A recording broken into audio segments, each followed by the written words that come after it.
Hello दोस्तों, स्वागत है आपका मेरे यूट्यूब चैनल में। तो बच्चों, अब तक हम क्लास 6 के एनसीईआरटी का जो आपका इतिहास है, सोशल स्टडी जो इतिहास है, उसके हम चैप्टर नंबर कहाँ तक पढ़ चुके हैं बच्चों। चैप्टर नंबर हम 7 तक डिस्कस कर सॉरी 6 तक पढ़ चुके थे। ठीक है बच्चों, पिछली क्लासेस में आपने देखा होगा।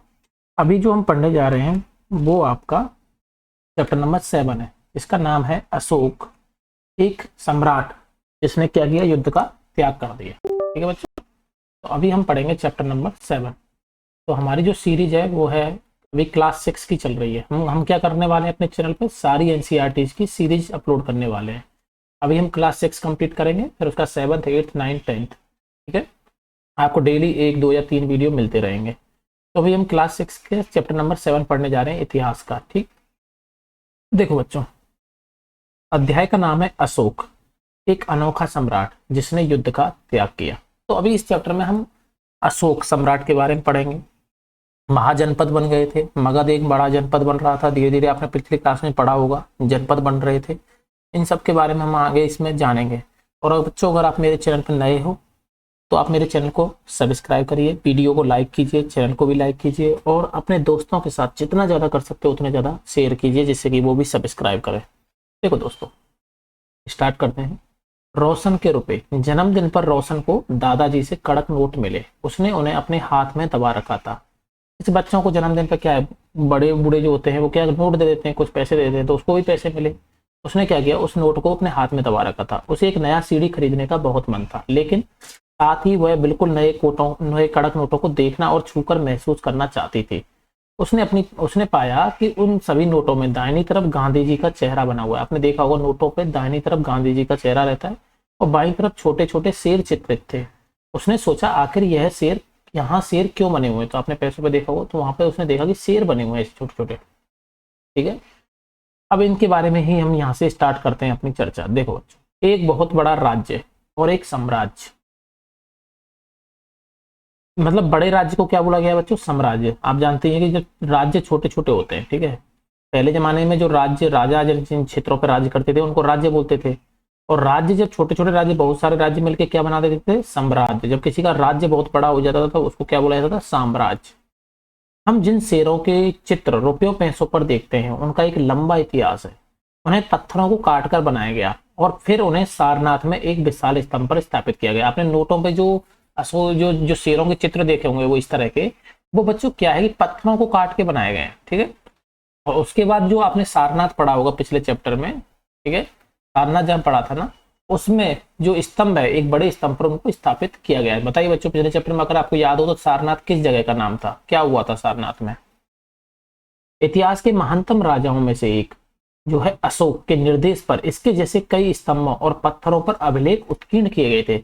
तो आपने पता है कि इतिहास में एक अशोक राजा हुए, उनके जैसे और भी बहुत सारे राजा हुए, लेकिन अशोक एक महान राजा था। उसने कई स्तंभों पर पत्थरों पर क्या किया बच्चों, अभिलेख उत्कीर्ण करवाए। अभिलेख आप जानते हैं, पहले चैप्टर में पढ़ा था हमने, अभिलेख इतिहास का स्रोत होता है। और अभिलेख क्या होता है कि पत्थरों पे जो हम उत्कीर्ण करवाते हैं किसी लिपि में, वो क्या कहलाता है, अभिलेख कहलाता है। इसके पहले ही हम यह जाने कि इन अभिलेखों में क्या लिखा है, यह समझने की कोशिश करें कि उनके राज्य को साम्राज्य क्यों कहा जाता था। मतलब अब हम ये बाद में पढ़ेंगे कि इन अभिलेखों में लिखा गया था, लेकिन पहले ये जानते हैं कि उनके राज्यों को साम्राज्य क्यों बोला गया और अशोक सम्राट क्यों बोला गया। देखो, अशोक जिस समय साम्राज्य पर शासन करते थे, उनकी स्थापना उनके दादा किसने की थी, चंद्रगुप्त मौर्य ने लगभग 2300 साल पहले की थी। यानी कि जिस राज्य पर अशोक शासन कर रहे हैं, जिस साम्राज्य पर शासन कर रहे हैं, उसकी स्थापना जो करने वाला था वो कौन था, चंद्रगुप्त मौर्य। ये नाम आपने सुना होगा, चंद्रगुप्त मौर्य, चाणक्य। कितने साल पहले की थी बच्चों, 2300 साल पहले, यानी अशोक के शासनकाल से 2300 साल पहले। चाणक्य या कौटिल्य नाम का एक बुद्धिमान व्यक्ति था, सॉरी आज से 2300 साल पहले चाणक्य या कौटिल्य नाम का जो बुद्धिमान व्यक्ति था, उसने चंद्रगुप्त की सहायता की। यानी कि कौटिल्य को ही चाणक्य बोलते थे। उन्होंने क्या किया कि चंद्रगुप्त की सहायता की इस शासन को स्थापित करने में। चाणक्य के कई विचार हमें अर्थशास्त्र नाम की किताब में मिलते हैं। तो यानी कि अर्थशास्त्र जो बुक है वो किसकी बुक है, चाणक्य, या फिर कहीं कहीं लिखा मिलेगा आपको कौटिल्य। ठीक है, इसमें क्या मिलते हैं, चाणक्य या इसके कौटिल्य के विचार मिलते हैं अर्थशास्त्र बुक में। बच्चों, वंश का मतलब आपको पता ही होगा, जब एक ही परिवार के कई सदस्य एक के बाद एक राजा बनते हैं तो उन्हें एक ही वंश का कहा जाता है। ठीक है ना, कहा जाता है ना वंश, राजवंश। मौर्य वंश में 3 महत्वपूर्ण राजा हुए हैं, चंद्रगुप्त, फिर उसका बेटा बिंदुसार और उस बिंदुसार का बेटा अशोक। यानी कि 3 बड़े महान राजा हुए हैं, 3 महत्वपूर्ण राजा हैं, चंद्रगुप्त, चंद्रगुप्त का बेटा बिंदुसार, बिंदुसार का बेटा क्या है बच्चों, अशोक। साम्राज्य में क्या है, बहुत से नगर थे। आप अगर देखोगे इंडिया के नक्शा पे तो साम्राज्य में बहुत सारे नगर थे, मैं आपको दिखाऊंगा। मानचित्र में उन्हें काले बिंदुओं से दिखाया गया है। इनमें साम्राज्य की राजधानी पाटलिपुत्र, उज्जैन और तक्षशिला जैसे प्रमुख नगर थे। देखो बच्चों, ये भारत का उस समय नक्शा है, भारत का नहीं बोलेंगे इसको, उस समय सम्राट अशोक का, क्योंकि उस समय भारत तो एक तरह से पाकिस्तान भी भारत के अंदर था, बहुत सारा अफगानिस्तान का एरिया भी, मतलब एक तरह से वो हिंदुस्तान के अंदर आता था। तो देखो बच्चों, उस समय जो मैप था ये इस तरह का मैप अभी भी दिख रहे हैं आप, इस तरह का ही है। लेकिन इसमें क्या, कुछ क्षेत्र ऐसे थे जिसमें अशोक का साम्राज्य था। उसने कहा है कि जो काले वाले हैं ये प्रमुख नगर थे, पाटलिपुत्र, ये तक्षशिला और ये उज्जैन। ये 3 प्रमुख नगर जो बड़े बड़े आप देख रहे हो, ये बड़े नगर थे अशोक के साम्राज्य में। ठीक है, पाटलिपुत्र उस टाइम पे उनकी राजधानी थी। ठीक है बच्चों, पाटलिपुत्र क्या थी, उनकी राजधानी थी। और ये छोटे छोटे शहर भी देख रहे होंगे आप, ये भी यहाँ तक, मतलब इस सब पे क्या है बच्चों, अशोक का शासन है। आप देख रहे हो यहाँ तक, ये पूरे क्षेत्र पे अशोक का शासन था, तो काफी बड़ा साम्राज्य था अशोक का। तो तक्षशिला जो है उत्तर पश्चिम और मध्य एशिया के लिए आने जाने का मार्ग था। तो आप देख रहे हो तक्षशिला यहाँ पे है, यहाँ पे उत्तर पश्चिम, मैंने आपको ये पहले ही बता चुका हूँ ना, ये कौन सी दिशा होती है, उत्तर, नॉर्थ, ये होगी साउथ, इधर की साइड में नॉर्थ के पूरब में, इधर होगा आपका पूरब। ठीक है, बाएं दाएं हाथ की तरफ याद रखना हमेशा पूरब, और बाएं हाथ की तरफ पश्चिम। तो उत्तर पश्चिम मतलब ये वाला क्षेत्र हो गया, और मध्य एशिया भी इधर ही है। तो उत्तर पश्चिम और मध्य एशिया से जो आते थे लोग भारत में, यानी कि इस साइड से जो लोग आते थे, उत्तर पश्चिम यही तो होगा भारत का, तो इस साइड से जो लोग आते थे या मध्य से लोग आते थे, उनके लिए जाने जाने का मार्ग कहाँ से था, तक्षशिला से था। ठीक है ना, आप देख रहे हैं तक्षशिला इधर पड़ रहा है। दूसरी तरफ उज्जैन जो था उत्तरी भारत से दक्षिणी भारत जाने वाले रास्ते में पड़ता था। और अगर आप उज्जैन की बात करें तो ये उत्तर भारत से इधर से अगर दक्षिणी भारत जाना है तो क्या मिलेगा आपको, उज्जैन के थ्रू जाना पड़ेगा। उज्जैन नगरी थी। शायद नगरों में व्यापारी, सरकारी अधिकारी या शिल्पकार रहा करते थे। तो नगरों में बच्चों कौन रहता था, व्यापारी हुए, नगर सरकारी अधिकारी और शिल्पकार रहते थे। जिन जगहों पर अशोक के शिलालेख मिले हैं उन्हें लाल बिंदुओं से दिखाया गया है। देखो इन जगह पर कांधार हुआ, लंपक ये अफगानिस्तान में है, ये इधर पाकिस्तान में है, ये सब लाल हमारे भारत में है। तो जिन जगह पर आपको लाल निशान दिख रहे हैं ना, लाल बिंदु, यहाँ पे अशोक के शिलालेख मिले हैं बच्चों। ठीक है, जिसने पत्थरों पे उत्कीर्ण करके उनको वहां रखवाया था। तो अब बताइए शिलालेख, अब ये तो यानी आज का भारत पाकिस्तान में जाके रख देगा नहीं ना, तो ये उस टाइम पे उनका जहां तक अपनी सीमा होती है, जहां तक अपना क्षेत्र होगा, कोई भी राजा वहीं पे तो अपना शिलालेख रख सकता है। तो इससे ये पता चलता है कि अशोक का साम्राज्य यहाँ तक था। जैसे कंधार में उसका शिलालेख मिला अफगानिस्तान में, तो अफगानिस्तान में मिलने का मतलब क्या है कि यहाँ तक उसका शासन होगा तभी तो उसने यहाँ रखा होगा। तो इसी का मतलब ये होता है कि इसी से पता चलता है कि उसका साम्राज्य यहाँ तक था। ये सारे इलाके साम्राज्य के भीतर थे। उन देशों के नाम बताओ जहां अशोक के अभिलेख मिले हैं। कहाँ मिले, पाकिस्तान में भी मिले हैं और अफगानिस्तान में भी। भारत के कौन से राज्य मौर्य साम्राज्य से बाहर थे। ठीक है, भारत के कौन से राज्य जो थे मौर्य साम्राज्य से बाहर थे। जैसे कि इधर देखोगे आप, यहाँ पे कुछ क्षेत्र बचा हुआ है, ये मौर्य साम्राज्य के अंदर नहीं है। और जनरली तो उत्तर पूर्व वाले जो राज्य है, ये वाले राज्य भारत के अशोक साम्राज्य से बाहर थे।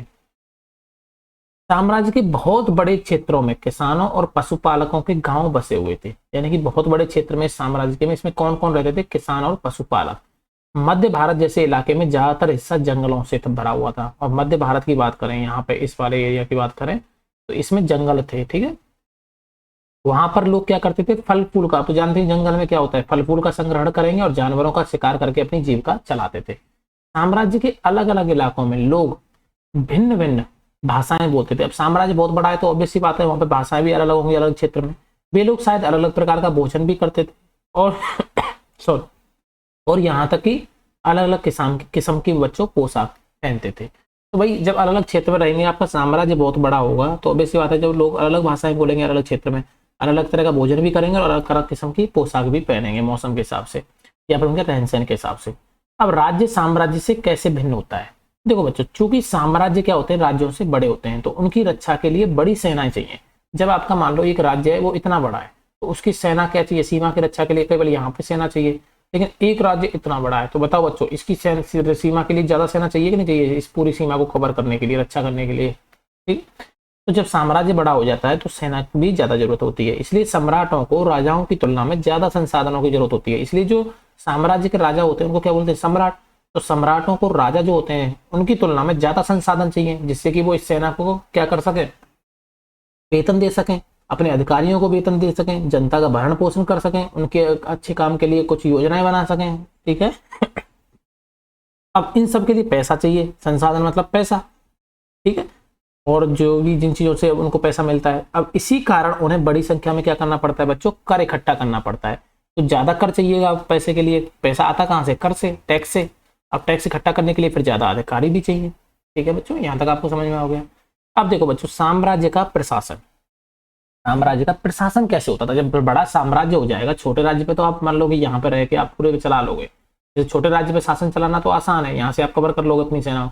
लेकिन जब बड़ा राज्य हो जाएगा और आप यहाँ रह रहे हो, तो इन सीमाओं को कैसे चला पाओगे, कैसे अपना साम्राज्य पे शासन बना पाओगे। क्योंकि मौर्य साम्राज्य बहुत बड़ा था, इसलिए अलग अलग हिस्सों पर अलग अलग ढंग से शासन किया जाता था। जब साम्राज्य बड़ा हो जाता है, जैसे यहाँ पे तो आपकी पाटलिपुत्र है, यहाँ पे आपको पता चल गया तक्षशिला है, और यहाँ पे मध्य में यहाँ पे उज्जैन है, और इस पूरे क्षेत्र पे आपको शासन चलाना है। तो क्या होगा कि आपको फिर अलग अलग पर जो भी अलग अलग हिस्से हैं अपने राज्य के, वहां पे अलग अलग तरीके से आपको शासन चलाना पड़ता है। पाटलिपुत्र और उसके आसपास के इलाकों पर सम्राट का सीधा नियंत्रण था, क्योंकि ये तो राजधानी थी। तो ये पाटलिपुत्र जो यहाँ पे थी, इसके आसपास के जो क्षेत्र पड़ते थे, इन पे तो सम्राट का सीधा शासन था।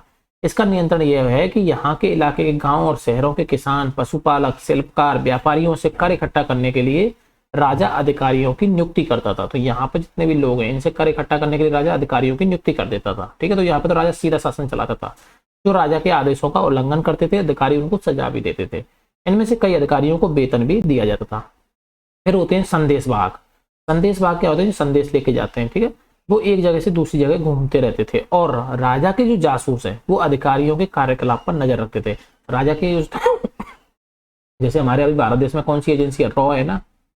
ठीक है, रॉ है भारत में। ठीक है, पाकिस्तान की जैसे कौन सी है बच्चों, ISI है। ठीक है, इजराइल की कौन सी है, मोसाद है। ठीक है, ये ऐसी एजेंसी हैं, FBI है अमेरिका की। तो ये ऐसी एजेंसी हैं जो अभी जासूसी का काम करती हैं, अपने देश के जो नेशनल इंटरेस्ट होते हैं, राष्ट्रीय सुरक्षा का काम करती हैं, इंटेलिजेंस सिक्योरिटी के काम करती हैं, इनको इंटेलिजेंस बोला जाता है। तो ये सब जो एजेंसियां अभी इंडिया में है, ये इसका कंसेप्ट अभी नहीं है, ये बच्चों बहुत साल पुराना है। तो पहले भी राजा क्या करते थे, अपने जासूस रखते थे। वो ये देखते रहते थे कि कौन कैसा काम कर रहा है, राजा के खिलाफ कोई षड्यंत्र तो नहीं कर रहा। तो इसके लिए पहले भी जासूस रखे जाते थे। तो इन सब के ऊपर, और इन सब के ऊपर कौन होता था बच्चों, सम्राट होता था, जो राज परिवार एवं वरिष्ठ मंत्रियों की सहायता से सब पर नियंत्रण रखता था। तो राजा कैसे शासन चलाता था, राज परिवार की सहायता से और मंत्रियों की सहायता से, इन सब के ऊपर। ठीक है, क्योंकि इनके ऊपर किसान, पशुपालक, ये सब अधिकारी जो कर इकट्ठा कर रहे हैं, संदेशवाहक, जासूस, इन सब के ऊपर। मौर्य साम्राज्य के भीतर कई छोटे क्षेत्र या प्रांत भी थे। इन पर तक्षशिला या उज्जैन जैसी प्रांतीय राजधानियों से शासन किया जाता था। जैसे मान लो ये पूरा राज्य है, इसमें यहाँ पे छोटे छोटे राज्य भी होंगे ऐसे ऐसे। ठीक है, और इधर भी कुछ कुछ राज्य थे। तो इन पे शासन किनसे करते थे, उज्जैन से। या उज्जैन से तो ये वाला एरिया कवर कर लिया। ठीक है, और इन तक्षशिला से ये वाला एरिया कवर कर लिया, और पाटलिपुत्र से ये वाला एरिया कवर कर लिया। तो ये तक्षशिला और जो हमारी उज्जैन थी, इनको बोला जाता था बच्चों प्रांतीय राजधानी। सॉरी, इनको क्या बोला जाता था बच्चों, प्रांतीय राजधानी। ठीक है, प्रांतीय राजधानी ये होती थी, प्रांतीय राजधानी। इनके थ्रू इन पे शासन किया जाता था। और पाटलिपुत्र जो थी वो राजधानी थी, उसमें सम्राट रहता था, और वो उसके आसपास के क्षेत्र पे यहाँ से डायरेक्ट शासन करता था। ठीक है बच्चों, कुछ हद तक क्या करते थे, पाटलिपुत्र से इन क्षेत्रों पर भी नियंत्रण रखा जाता था, और अक्सर राजकुमारों को वहां का राज्यपाल बनाकर भेज दिया जाता। और क्या करते थे कि प्रांतीय राजधानियों में क्या करते थे, वो राजा जो होता था अपना राजपुत्र क्या बोलते हैं उनको, अरे एक मिनट यार नाम भूल गया, राजकुमार। तो बच्चे के अपने जो राजकुमार होते थे उनको यहाँ भेज देता था, और राजकुमार यहाँ पे अपना शासन चलाते थे इन जगह पे। जिससे क्या होता था कि उनकी प्रैक्टिस भी हो जाती थी कैसे राज्य चलाना है, और राजा यहाँ से कंट्रोल भी रख पाता था। ठीक है, तो इस तरह से उनको एक तरह से शासन चलाने का उनका ज्ञान भी मिल जाता था।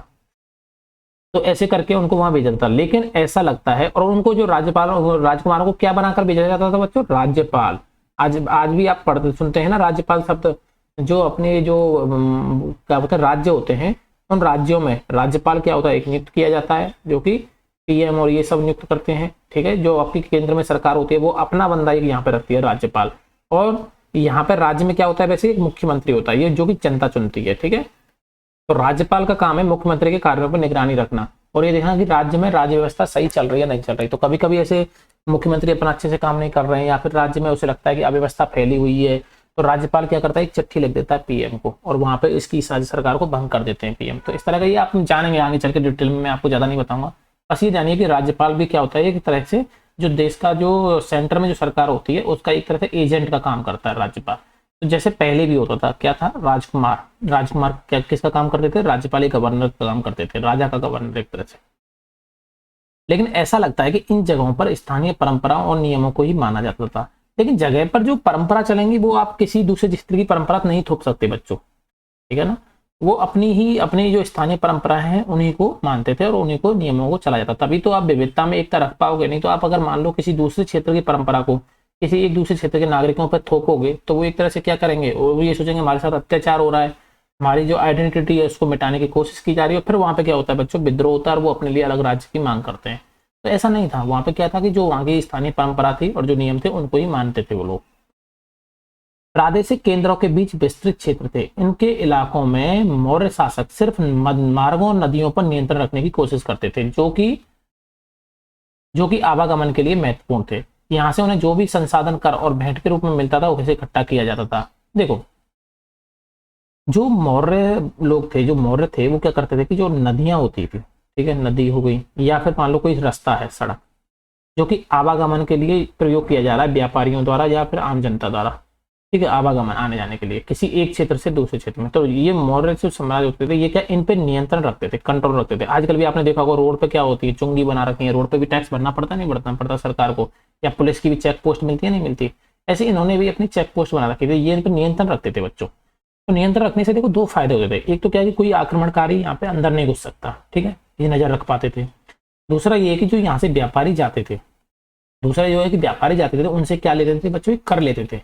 क्या आप मान लो कोई सामान यहाँ से यहाँ बेचने आ रहे हो, ठीक है, हमारे राज्य में, तो उनसे क्या लेते थे, कर लेते थे, और जब बेच के जाते थे तब भी कर लेते थे। तो एक तरह से तो इनको टैक्स मिलता रहता था।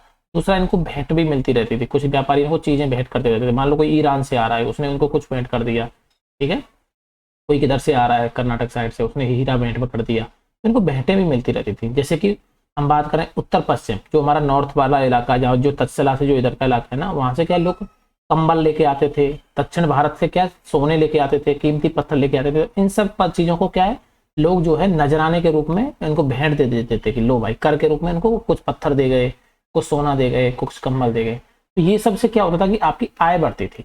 दूसरा ये था कि आप अपने क्षेत्र को सुरक्षित रख पाते थे कि कोई मतलब कोई गलती से हमारे क्षेत्र में कोई गलत आदमी तो नहीं घुस रहा, या फिर कोई आक्रमण के लिए तो नहीं आ रहा। ऐसा ही वो नदियों पे भी करते थे, ठीक है। तो इन सब पे वो नियंत्रण रखते थे। नजराना, अब आपने एक शब्द सुना नजराना या भेंट। देखो बच्चों, नजराना क्या होता है, जहां पे कर नियमित ढंग से इकट्ठे किए जाते हैं वही नजराना अनियमित रूप से संभव होता है। देखो, नजराना और कर दो अलग अलग चीजें हैं। कर जो होता है वो आपका नियमित होता है, टैक्स जो होता है वो आपको नियमित है, वो साल की साल आपको या महीने के महीने जो भी है आपको देना होता है सरकार को या उसको, राजा को।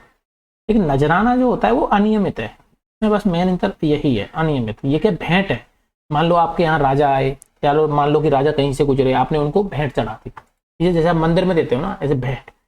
तो आपके पास कुछ चीज है, मान लो आपके पास गेहूं हुए बहुत अच्छे, तो आपने भगवान को भेंट चढ़ाते हैं। ऐसे क्या है कि राजा को वहां पे लोग भेंट चढ़ाते थे, तो इनको नजराना कहा जाता था।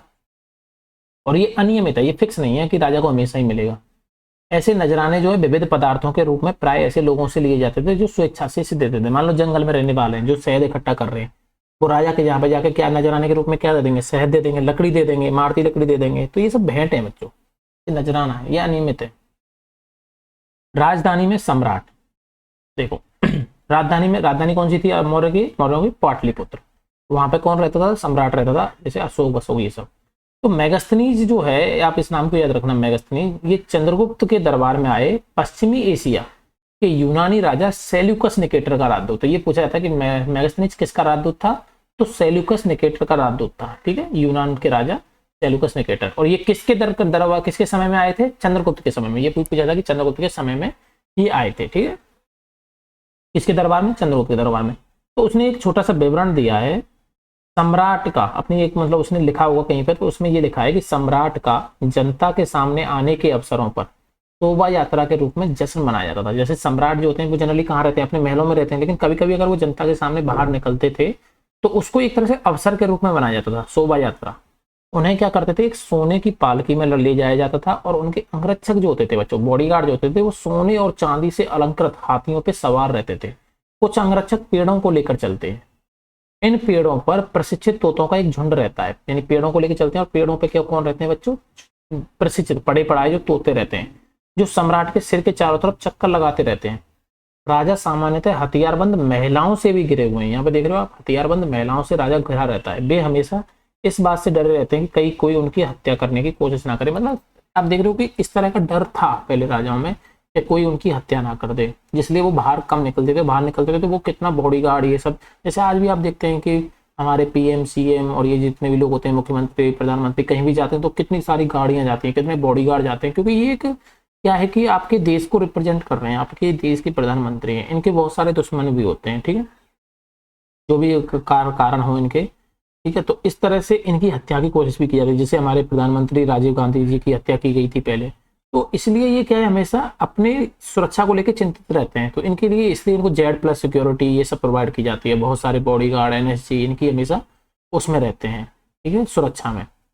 तो ऐसे पहले भी था। उनके खाना खाने के पहले खास नौकर उस खाने को चखते हैं। वे लगातार 2 रात एक ही कमरे में नहीं सोते। आप देख रहे हो कि उनके खाने को भी नौकर पहले खाते हैं, तब उनको खिलाते हैं, और 2 रात तक वो एक कमरे में नहीं सोते, चेंज कर देते हैं। पाटलिपुत्र के बारे में, अब पाटलिपुत्र क्या है, जो आज का पटना है, ये मैं बताना भूल गया था। पाटलिपुत्र जो शहर है बच्चों, वो आज का बिहार का जो पटना है ना, बिहार की राजधानी है पटना, वो ही पाटलिपुत्र था पहले, ठीक।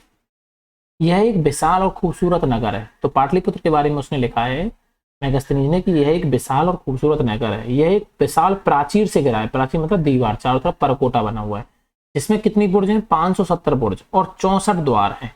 2 और 3 मंजिल वाले घर हैं जो कि लकड़ी और कच्ची ईंटों से बने हैं, ठीक है। देख लो आप, 2 या 3 मंजिल वाले घर बना रखे हैं लोगों ने, जो कि लकड़ी से बने या कच्ची ईंटों से। राजा का महल भी काठ से बना है, काठ मतलब लकड़ी, जिसे पत्थर की नक्काशी, इससे पत्थर की नक्काशी से अलंकृत किया गया, और यह चारों तरफ उद्यानों और चिड़ियों के लिए रैन बसेरों से घिरा है, और चारों तरफ उद्यान है और चिड़ियों के लिए रैन बसेरे हैं, ठीक है। राजा द्वारा खाना खाने के पहले खास नौकर उस खाने को क्यों चखते थे, ये तो आपको पता है, कोई इसमें क्या ना कर दे, जहर मिला के राजा की हत्या की कोशिश ना करे। पाटलिपुत्र मोहनजोदड़ो से किस प्रकार भिन्न था, तो बच्चों आप ये बताना, आपने अध्याय 3 में मोहनजोदड़ो के बारे में पढ़ा था ना, पढ़ा था, जिसमें स्नान घर था, ये सब बता, ठीक है ना, उसमें घर थे ये सब। अब आपने पाटलिपुत्र के बारे में पढ़ लिया यहाँ पे, अब बताना बच्चों इन दोनों में क्या अंतर है, ठीक है। आप मेरे को कमेंट सेक्शन में केवल एक अंतर बताना। और अंत में जंगल वाले इलाके आते थे, वहां रहने वाले लोग काफी हद तक स्वतंत्र थे। उनसे यह उम्मीद की जाती थी कि वे मौत पदाधिकारियों को हाथी दें। भाई जंगल में जो लोग रहेंगे वो क्या दे सकते हैं, जंगल से हाथी पकड़ के दे सकते हैं, लकड़ियां दे सकते हैं, शहद दे सकते हैं, मोम दे सकते हैं, ऐसी चीजें क्या आते हैं पदाधिकारी को, क्योंकि वो कर तो दे नहीं पाएंगे, क्योंकि उनके पास कोई ऐसी इनकम है नहीं। अब बात करते हैं बच्चों, अशोक एक अनोखा सम्राट, और यही चीजें क्या कहलाती हैं बच्चों, नजराना भी कहलाती हैं। अब देखो बच्चों, अशोक अशोक एक अनोखा सम्राट। अशोक जो है वो मौर्य वंश के सबसे प्रसिद्ध शासक हुए, ठीक है ना। भाई चंद्रगुप्त हुआ, चंद्रगुप्त का बेटा कौन था बच्चों, ये हमने पढ़ा था, बिंदुसार। चंद्रगुप्त का बच्चों बेटा कौन हुआ, बिंदुसार, और बिंदुसार का बेटा हुआ अशोक, ठीक है। तो अशोक एक सबसे प्रसिद्ध शासक हुए। वह पहले ऐसे शासक हैं जिन्होंने अभिलेखों के द्वारा जनता तक अपने संदेश पहुंचाने की कोशिश की है। अशोक के ज्यादातर अभिलेख किस भाषा में लिखे गए हैं बच्चों, प्राकृत भाषा में। कौन सी भाषा में लिखे गए हैं, प्राकृत भाषा में। अच्छा मैं आपसे पूछता हूँ कि जैन धर्म और उनका जो महावीर बुद्ध थे और महावीर स्वामी थे, उन्होंने अपने उपदेश किस भाषा में दिए थे, तो आपको पता ही होगा, प्राकृत भाषा में, जो वहाँ की आम जन की भाषा थी। और मैं आपसे पूछूं कि ऋग्वेदों को किस भाषा में लिखा गया है, संस्कृत भाषा में, प्राक संस्कृत। तो जो अशोक के अभिलेख हैं बच्चों प्राकृत भाषा में है, और ब्राह्मी लिपि है। लिपि कौन सी है बच्चों, ब्राह्मी। तो आप याद रखना, आपके क्वेश्चन में ये प्राकृत भाषा तो सबको याद रह जाती है, वो ये पूछेंगे किस लिपि में है, तो आप बता दोगे ब्राह्मी लिपि में, ठीक है। कलिंग युद्ध का वर्णन करता हुआ अशोक का अभिलेख। अच्छा बच्चों बताओ, हिंदी भाषा की कौन सी लिपि है, जो हम बोलते हैं हिंदी भाषा, उसकी लिपि कौन सी है। जैसे आप ये देख रहे हो ना, क लिखा है, ये हा लिखा है, ये कौन सी लिपि है बच्चों, ये याद रखना बच्चों, ये हिंदी भाषा की देवनागरी लिपि है। कौन सी लिपि है बच्चों, देवनागरी लिपि, ठीक। देखो कलिंग युद्ध का वर्णन करता हुआ अशोक का अभिलेख, तो ये एक अभिलेख है जो पत्थर पे उत्कीर्ण किया गया है, और उसमें कलिंग युद्ध का वर्णन है, ठीक है। अपने एक अभिलेख में अशोक ने यह बात कही, राजा बनने के 8 साल बाद मैंने कलिंग की विजय की। यानी कि राजा बनने के 8 साल बाद अशोक ने कलिंग विजय की। कितने लोग बंदी बनाए गए, 1.5 लाख लोग, 1 लाख से भी ज्यादा लोग मारे गए। इससे मुझे अपार दुख हुआ, इससे उसको बहुत दुख हुआ, ठीक। जब किसी स्वतंत्र देश को जीता जाता है तो लाखों लोग मारे जाते हैं और बहुत सारे लोग बंदी बनाए जाते हैं। इसमें ब्राह्मण भी होते हैं और श्रमण भी मारे जाते हैं। यानी जब कोई स्वतंत्र देश है उसको जीता जाता है, कोई भी स्वतंत्र देश है, मान लो ये एक छोटा देश है, इस पर कोई बड़ा देश या कोई भी देश आक्रमण करता है, तो बहुत सारे लोग क्या होते हैं बच्चों, मारे जाते हैं, बहुत सारे लोगों को बंदी बनाया जाता है। और उसमें कोई जात पात देख के नहीं मारा जाता है, इसमें सभी लोग मारे जाते हैं, इसमें ब्राह्मण भी श्रमण भी सब मारे जाते हैं। जो लोग अपने सगे संबंधी और मित्रों को बहुत प्यार करते हैं और दासों और मृतकों के प्रति दयावान होते हैं, वे भी युद्ध में मारे जाते हैं और अपने प्रियजनों को खो देते हैं। ठीक है, इसलिए मुझे पश्चाताप हो रहा है, ये अशोक कह रहा है ये सब चीजें, इसलिए मुझे पश्चाताप हो रहा है। और अब मैंने धम्म का पालन, तो किसने पालन स्टार्ट किया था धम्म का, अशोक ने किसका पालन किया था, धम्म का। ठीक है, ये भी पूछा जा सकता है। तो धम्म पालन करने एवं दूसरों को इसकी शिक्षा देने का निश्चय किया है। मैं मानता हूं कि धम्म के माध्यम से लोगों का दिल जीतना बलपूर्वक विजय जीतने पाने से अच्छा है। मैं यह अभिलेख भविष्य के लिए एक संदेश के रूप में इसलिए उत्कीर्ण कर रहा हूं कि मेरे बाद मेरे बेटे और पोते भी युद्ध ना करें। तो अशोक का क्या मानना था, उसने ये कहा धम्म के माध्यम से कि मैं अब धम्म का पालन कर रहा हूं और इसकी शिक्षा दे रहा हूं, और मैं ये कह रहा हूं कि धम्म के माध्यम से लोगों का दिल जीतना बलपूर्वक विजय पाने से अच्छा। देखो, किसी का आप दिल जीतना चाहते हो, डरा धमका के तो आप जानवरों को का भी दिल जीत सकते हो, लेकिन नहीं, आप अगर किसी का दिल जीतना है, तो किसी पे विजय पानी है, तो दिल जीतिए उसका, ना कि बलपूर्वक उसको अपने कब्जे में करिए। और यही उसने कहा अशोक ने, और उसने कहा कि मैं ये चाहता हूँ कि मेरे बाद में ना तो मेरा बेटा और ना मेरे पोते कोई भी इस चीज को युद्ध ना करे, कोई भी इस तरह के युद्ध ना करे, क्योंकि इसके बदले उन्हें ये सोचना चाहिए कि धम्म को कैसे बढ़ाएं। इसके बदले वो अपने बच्चों को क्या कह रहा है कि ये सोचना कि धम्म को कैसे बढ़ाएं। कलिंग की लड़ाई से युद्ध को लेकर अशोक के विचारों में कैसे परिवर्तन हुआ। धम्म संस्कृत शब्द धर्म का प्राकृतिक रूप है। धर्म का प्राकृतिक रूप क्या है बच्चों, धम्म। अशोक का कलिंग युद्ध, कलिंग जो था वो तटवर्ती उड़ीसा का प्राचीन नाम है। जो आज का उड़ीसा है बच्चों, उसका पहला प्राचीन नाम क्या था उड़ीसा का, वो था बच्चों आपका कलिंग। उड़ीसा का प्राचीन नाम क्या है बच्चों, कलिंग। अब देखो मैप में आपको मिलेगा अभी कलिंग कहाँ पे है, देखो ये रहा, मैं थोड़ा सा इसको मिटा देता हूँ। देखो बच्चों, ये देख रहे हो आप, ये वाला जो क्षेत्र है ये है आपका कलिंग। ठीक है बच्चों, ये क्या है आपका कलिंग है, जो अभी क्या है उड़ीसा है। ठीक, यहाँ पे भी उड़ीसा राज्य। तो इस पे अटैक किया था उसने, कलिंग ने अशोक के राजा बनने के 8 साल बाद उसने इस पे जीता था इसको। अशोक ने कलिंग को जीतने के लिए एक युद्ध लड़ा, लेकिन युद्ध जनित जो हिंसा हुई और जो खून खराबा हुई, उसे देखकर युद्ध से उसको वितृष्णा यानी नफरत या घृणा हो गई उसको। ठीक है, उन्होंने निर्णय किया कि वे भविष्य में कभी भी युद्ध नहीं करेंगे। और अशोक ने इस युद्ध की जो हिंसा थी उसको देख के ही युद्ध छोड़ने का वो दिया, निश्चय किया। अब उत्कृष्ट पॉलिश वाले पत्थर की इस मूर्ति को देखो बच्चों, ये मूर्ति देख रही है आपको, यह बिहार के रामपुरवा में मिले एक मौर्यकालीन स्तंभ का हिस्सा है। ये भी एक मौर्यकालीन स्तंभ का हिस्सा है। अभी इसे कहाँ रखा गया है, राष्ट्रपति भवन में रखा गया है। उस समय की ये मूर्ति कला का एक नमूना है। ये कहाँ मिला है, बिहार के रामपुरवा में। ये भी मौर्यकालीन स्तंभ का एक हिस्सा है। ये देखो कितनी अच्छी मूर्ति है, कितनी शानदार आप मूर्ति देख रहे हो, पत्थर की मूर्ति। अशोक का धम्म क्या था, अशोक के धम्म में कोई भी देवता की पूजा अथवा किसी कर्मकांड की आवश्यकता नहीं थी। तो अशोक ने यह कहा कि आपको अगर मेरे धम्म का पालन करना है या धम्म का पालन करना है, तो आपको कोई भी देवता की पूजा करने की या कोई कर्मकांड यज्ञ कुछ करने की जरूरत नहीं है। उन्हें लगता था कि जैसे पिता अपने बच्चों को अच्छे व्यवहार की शिक्षा देते हैं, वैसे ही ये राजा का कर्तव्य है कि वे अपनी प्रजा को क्या करें, निर्देश दें। जैसे पिता के लिए क्या होते हैं, संतान होती है, पिता के लिए क्या होती है बच्चों, जैसे संतान होती है ना, ऐसे ही एक राजा के लिए जो उसकी प्रजा होती है वो किसकी तरह होती है, संतान की तरह। तो जैसे पिता का कर्तव्य अपनी संतान को अच्छी शिक्षा देने का, वैसे ही एक राजा का कर्तव्य होता है अपनी प्रजा को एक अच्छी शिक्षा उपदेश देने का। और जो अशोक थे वो बुद्ध के उपदेशों से भी प्रेरित थे। अशोक को किसके उपदेशों से प्रेरित थे, बुद्ध के।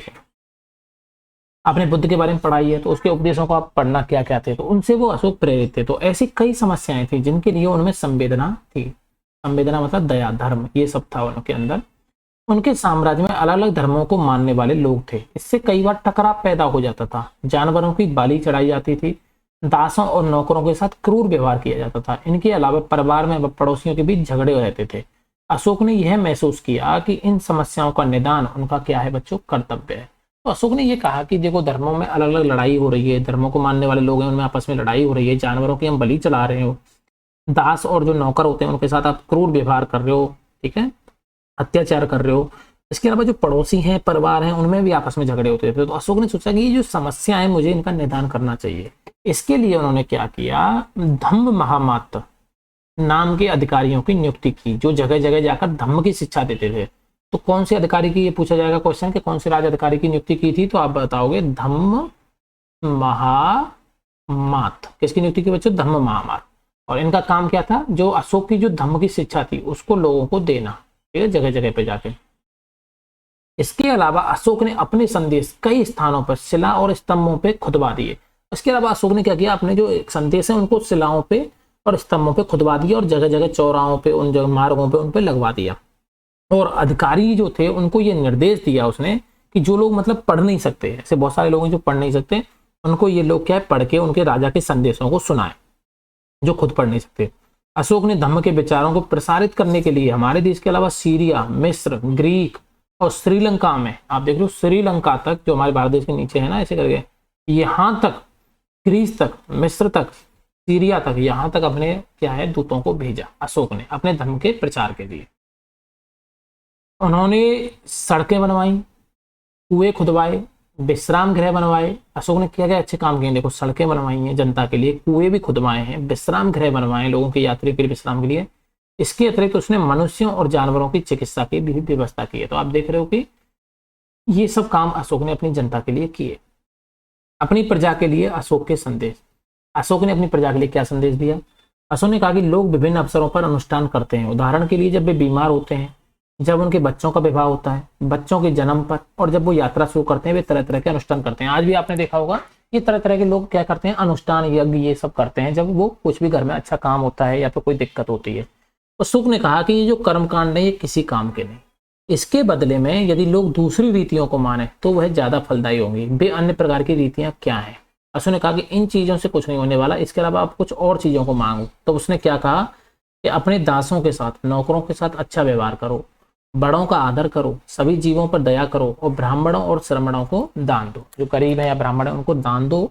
दासों और नौकरों के साथ में अच्छा व्यवहार करो, बड़ों का आदर करो और जीवों पर दया करो। यही क्या था? अशोक का धम्म था। अशोक ने कहा कि अपने धर्म की प्रशंसा या दूसरों के धर्म की निंदा करना, दोनों ही बातें गलत हैं। अशोक ने यह भी कहा कि अपने धर्म की आप प्रशंसा करो, अपने धर्म को ऊंचा दिखाओ, ये भी गलत है, और दूसरे धर्म की निंदा भी करो, ये भी गलत है। हमें हर एक दूसरे के धर्म का हमें क्या करना चाहिए बच्चों? आदर करना चाहिए। ये अशोक के धर्म में कहा गया था। यदि कोई अपने धर्म की बड़ाई या दूसरे धर्म की बुराई करता है तो वह वास्तव में अपने धर्म को ही ज्यादा नुकसान पहुंचा रहा है। इसलिए हर किसी को दूसरे के धर्म के प्रमुख विश्वासों को समझने की कोशिश करते हुए उनका क्या करना चाहिए? आदर करना चाहिए। भारत के प्रथम प्रधानमंत्री पंडित जवाहरलाल नेहरू ने लिखा है कि उनके धर्मादेश आज भी हमसे एक ऐसी भाषा में बात करते हैं जिन्हें हम समझ सकते हैं, जिनसे हम बहुत कुछ सीख सकते हैं। देखो ये कितनी बड़ी बात की है भारत के पहले प्रधानमंत्री जवाहरलाल नेहरू ने, कि उनके धर्म से हम आज भी बहुत कुछ सीख सकते हैं। अशोक ने धम्म के विचारों को दूर दूर तक फैलाने के लिए उनकी बातों को बताया जो आपके अनुसार आज भी क्या है बच्चों? प्रासंगिक है। अशोक के संदेश के उन हिस्सों को बताओ जो आज भी प्रासंगिक है, मतलब आज के टाइम पे भी वो फिट बैठती हैं। तो आप देख रहे हो सारी बातें आज के टाइम पे भी अच्छी बैठती हैं राजा धम्म की। ब्राह्मी लिपि। आधुनिक भारत की ज्यादातर लिपियां पिछले सैकड़ों वर्षों में ब्राह्मी लिपि से उत्पन्न हुई है। यानी कि ये कह रहे हैं कि जो हमारी ब्राह्मी लिपि है बहुत प्राचीन है, जिसमें अशोक के जो धम्म लिखा गया था, अभिलेख लिखे गए थे, लेकिन इसके जो आज की जो लिपियां हैं वो भी इस ब्राह्मी लिपि से उत्पन्न हुई हैं। यहाँ अगर आप ए अक्षर को देखें तो भिन्न भिन्न भाषाओं की लिपियों में देख सकते हो। जैसे ये ए अक्षर को देख रहे हो आप, ये आरंभिक ब्राह्मी लिपि में है। ये देवनागरी हिंदी हमारी जो लिपि है, ये बांग्ला लिपि है बांग्ला भाषा की, ये मलयालम की है, तमिल की है। तो ये भी आप देख रहे हो इनमें अंतर ज्यादा नहीं है, थोड़ा थोड़ा इसी से आई है जो ब्राह्मी लिपि है। तो ये अब देखो बच्चों, अन्यत्र, ये तो हमारा चैप्टर यहाँ पे खत्म हो जाता है। अब अन्यत्र का मतलब है कि हमारे भारत देश के अलावा उस टाइम पे दूसरे देशों में क्या होता था। तो मौर्य समाज जब उभरने लगा था उससे थोड़े से पहले, लगभग 2400 वर्ष पहले, चीन में सम्राटों ने चीन की दीवार का निर्माण शुरू किया। देख रहे हो ये आपकी चीन की दीवार है, चीन है। आपने इस दीवार, चाइना, चांदनी चौक की चाइना में ये दीवार देखी होगी। इसे बनाने का उद्देश्य जो था उत्तरी सीमा की पशुपालक लोगों से रक्षा करना था। इसका उद्देश्य क्या था? ये चीन के जो उत्तरी सीमा है ना, चीन के ऊपर की साइड की सीमा, उस तरफ ये दीवार बनाई गई थी। और वहां के जो पशुपालक थे उनसे अपने देश की रक्षा करने के लिए, उत्तरी सीमा की पशुपालक लोगों से रक्षा करने के लिए ये दीवार बनाई गई थी। और इसका 2000 वर्षों तक निर्माण कार्य चलता रहा। मतलब ये सबसे ज्यादा टाइम बनाने में इसको ही लगा, 2000 वर्षों तक। सोच रहे हो आप, इसका निर्माण होता रहा, क्योंकि साम्राज्य की सीमाएं बदलती रही, क्योंकि सीमाएं हमेशा बदलती रही तो दीवार का निर्माण भी बदलता रहा।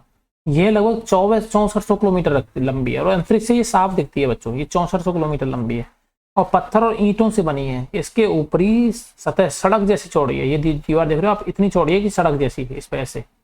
इस दीवार को बनाने के लिए हजारों लोगों को काम करना पड़ा। हर 200-200 मीटर की दूरी पर इस पर निगरानी के लिए बुर्ज बने हुए हैं। ऐसे ये बुर्ज देख रहे हैं बच्चों आप, ऐसे बुर्ज बने हुए हैं हर 100-200 मीटर पर। पड़ोसी देशों के प्रति अशोक का रवैया चीनी सम्राट के रवैयों से कैसे भिन्न था? जैसे अगर हम युद्ध से पहले की बात करें तो जैसे अशोक ने तो कलिंग पे आक्रमण करके उसको अपने कब्जे में कर लिया, लेकिन चीन जो था उसने क्या किया, अपनी रक्षा के लिए अपनी दीवारी बना ली। ये रवैया अलग अलग है। यहाँ पे बच्चों आपका चैप्टर होता है खत्म। अभी कुछ क्वेश्चंस के आप आंसर दे पाओगे? मौर्य साम्राज्य में विभिन्न काम धंधों में लोगों लगे हुए लोगों की सूची बनाओ। ये आप बना सकते हैं बच्चों। शिल्पकार, व्यापारी, किसान, पशुपालक, जंगलों में रहने वाले लोग, सरकारी अधिकारी, लिपिक, ये सब थे। यहाँ पर सम्राटों का सीधा शासन था, ये रिक्त स्थान है, वहां अधिकारी क्या वसूलते थे? कर वसूलते थे। ठीक है। राजकुमार को अक्सर प्रांतों में किसके रूप में भेजा जाता था बच्चों? राजकुमार को अक्सर प्रांतों में गवर्नर के रूप में या राज्यपाल के रूप में। तो यहाँ पे आप ये लिख सकते हो। ठीक है।